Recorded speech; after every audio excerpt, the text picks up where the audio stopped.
2z cube negative kx z square positive 5xz positive 2x negative 2. In the polynomial above, k is a constant. If z negative 1 is a factor of the polynomial above, what is the value of k?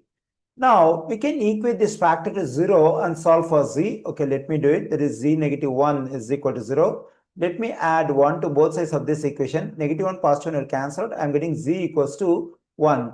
When I equate this factor to 0, I am getting z equals to 1. Since this z negative 1 is a factor of this polynomial, then this 1 must be the 0 of this polynomial. That is, when I plug in this 1 for z in this polynomial, it must be equal to 0. Okay, let me do it. That is 2 times 1 to the third power, negative k times x times 1 square, positive 5 times x times 1, positive 2x, negative 2 equals to 0.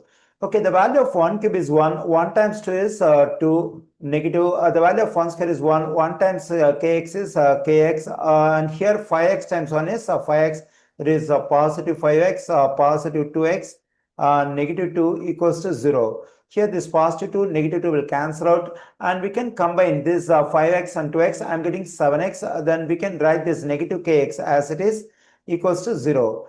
Now we can factor x out from these two terms. Then we get 7 negative k times x equals to 0. Okay, now we have to find the value of k for which this equation is true. In this equation, on the right side we have 0. If I want this equation to be true, on the left side also we must have 0. Then only 0 equals to 0, the equation will be true. So if I want this stuff to be 0, what must be the value of k?